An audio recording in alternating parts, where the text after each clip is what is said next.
अपने पसंदीदा शो के फुल एपिसोड देखने के लिए अभी डाउनलोड करें दंगल प्ले ऐप।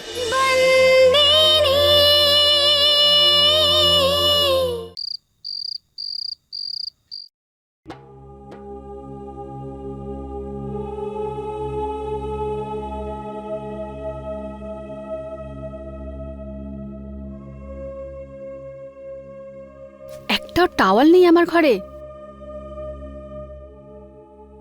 এই চম্পাকলিও না। চম্পাকলি, চম্পাকলি, ভগবান জানে কোথায় গেছে।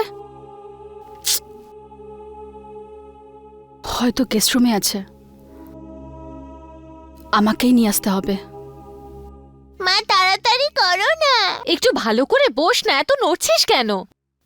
কদ্দু, আমাদের তাড়াতাড়ি কিছু করতে হবে। যদি আমাদের কিছু বলার আগে ও কোথাও থেকে জানতে পেরে যায় যে এই বাড়িতে সেই ছেলেটা আছে যার সাথে ওর বিয়ে ঠিক হয়েছে, তাহলে তো খুব বড় প্রবলেম হয়ে যাবে। এটা খুব ভালো হয়েছে যে সারাঙ্গ আজকে বাইরেই বেরোয়নি, তাই যখন বিভা বাড়ি ফিরলো ওর সঙ্গে দেখা হয়নি। কিন্তু যে কোনো সময় ওরা মুখোমুখি হয়ে যেতে পারে। আমাদের কিছু একটা উপায় ভাবতে হবে। আই এম টায়ার্ড ম্যান, খুব ক্লান্ত আজকে। সকাল 7টায় গ্রাম দেখতে বেরোলাম, তবুও পুরো দেখে উঠতে পারলাম না। কিন্তু অ্যাটলিস্ট ছবিগুলো ভালো উঠেছে। গুড সারেং, জাস্ট উঠে পড় বাবা সারেং, তাড়াতাড়ি সবকিছু খুলে নে বাবা।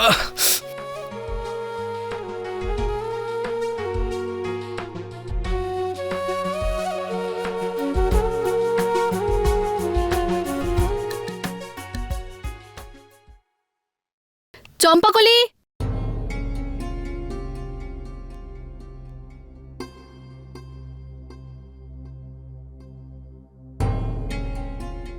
এই সূর্যও না, ওর জামা কাপড় এখানে কেন পড়ে আছে?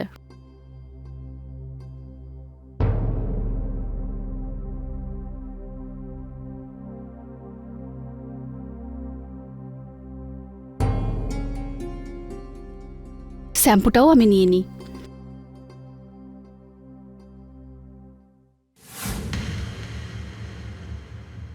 তুমি এখানে? আরে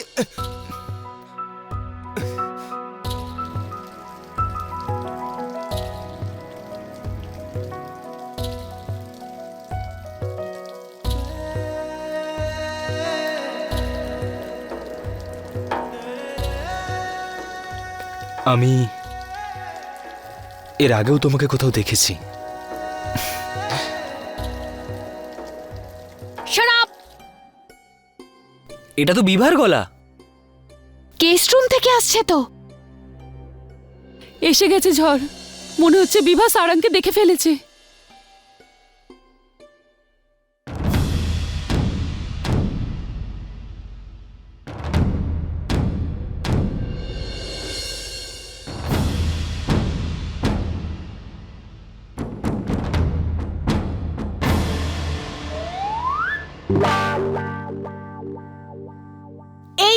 এই লোকটা এখানে কি করছে? এখানে কেন এলো? অ্যাকচুয়ালি এই লোকটার তুমি আই মিন আমাদের দুজনের আলাপ সেইভাবে হয়নি তো, তাই আমাদের মধ্যে এটা হচ্ছে। হ্যাঁ, কিন্তু অন্য কিছু হয়ে গেছে। মানে বৌদি, এগুলো কি? আসলে আমার কথাটা শোনো তুমি। অ্যাকচুয়ালি হয়েছে ব্যাপারটা এটাই যে আমি তোমার হবু ফিয়ান্সে। কি? অ্যাকচুয়ালি তোমার ফ্যামিলি তোমাকে আমার ব্যাপারে বলার সুযোগই পায়নি, কারণ তুমি সময় পাওনি। আর এভাবেই আমাদের দেখা হলো। আমি সারেং গোয়েল, বনরাজ গোয়েলের ছেলে। What nonsense! ও আমার হবু স্বামী। মাসিরটা খুব ঝটকা লেগেছে। কি ভুলভাল বলছো? বিভা কিচ্ছু শুনবে না। এগুলো কি হচ্ছে আমাদের বাড়ির মধ্যে? যা খুশি কোথা থেকে কাকে ধরে নিয়ে এসে আমাদের বাড়িতে বসিয়ে দিলে। তোমরা এটা ভাবলে কি করে? যাকে তোমরা দেখবে, যাকে তোমরা ঠিক করবে, আমাকে তাকেই বিয়ে করতে হবে। আর এমনিতেও অনেক কাজ করতে হবে আমার জীবনে। সময় নেই আমার কাছে এই সব বোকা বোকা কাজের জন্য। বিয়ে ননসেন্স।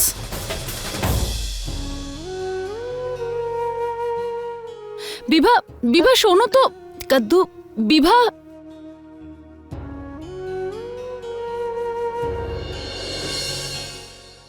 বিভা শোনো আমার কথা। দেখো বিভা, তুমি এইভাবে ওইভাবে যেইভাবে হোক না কেন তোরাল বৌদি, তোমরা আমাকে কিচ্ছু কেন বলনি? এই ছেলেটাই বা কে? আমাকে না জানি এই ছেলেটা এই বাড়িতে কি করে এলো? বিভা, আমরা বলতে চেয়েছিলাম, কিন্তু তুমি এত বিজি থাকো যে বলা হয়ে ওঠেনি। কেউ আমাকে এটা বলার প্রয়োজনই মনে করলো না যে এই মেয়েটা এতটা রাগী। আমাকে ননসেন্স বলছে। নিজেকে ভাবে কি ও? আমার কথা শোনো, একটু শান্ত হও। বিভার মনটা খুব ভালো, কিন্তু ওর কাজকেও খুব ভালোবাসে। চেয়েছিলাম সুযোগ পেয়েই ওর সাথে কথা বলবো। আসলে কি বলো তো, অনেক বছর ওর মা জেলে ছিল। ওর বাবা কোনো সম্পর্ক রাখেনি। ওর মনটা একটু বোঝো। মা বাবাকে ছেড়ে বাঁচা, বাচ্চাদের মধ্যে রাগ তো থাকবেই। ওর একটু সময়ের প্রয়োজন। একটু সময় পেলে ও নিজেই ঠিক হয়ে যাবে। Dude listen listen listen you cool man, তুমি একটা ভালো মানুষ। বিবার কথাই খারাপ ভেবো না। ও ও ও পাগল একটা, যা ইচ্ছে তাই বলে। ওর কথায় প্লিজ খারাপ ভেবো না। Please please, it's okay. যদি এরকমই ব্যাপার হয়, আমি মাসখানেক এখানেই থাকবো, আর চেষ্টা করব যাতে ওকে বিয়ের জন্য রাজি করাতে পারি। তারপরেই আমি সিদ্ধান্ত নেব। ওকে? তোমাকে থ্যাঙ্কস জানাই, তুমি ওকে বোঝার জন্য তৈরি হলে। আমরা এটা বলছি না যে তুমি আজকেই বিয়ে করে নাও ওকে। কিছুদিন মেলামেশা করো, একে অপরকে চেনো, তারপর ডিসাইড করো। ওকে? কেউ তোমাকে জোর করবে না। তোমার বিয়ে তোমার সম্মতিতেই হবে। বিভা দিদি, পুলিশ আবার এসেছে। পুলিশ? আবার পুলিশ কেন এলো? আমি চেঞ্জ করে আসছি। আপনারা আবার চলে এসেছেন? আমি সকালবেলা পরিষ্কার সবকিছু বলে দিলাম না? তাহলে আবার কেন এসেছেন? ম্যাডাম, আমিও আপনাকে বলেছিলাম পরের বার যখন আসব সব প্রমাণ নিয়ে আর অপরাধীর নাম জেনেই তবে আসব।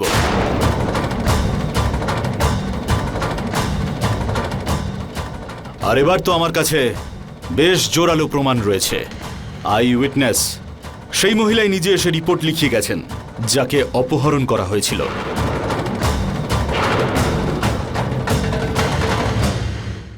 যিনি রিপোর্ট লিখিয়েছেন আর যাকে অপহরণ করা হয়েছিল তার নাম হল সন্তু মাহিয়া বংশী।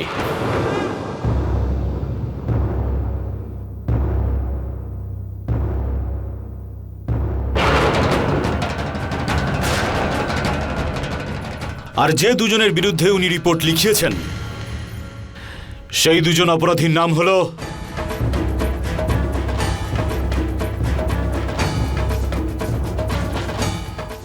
মৌলিক মাহিয়া বংশী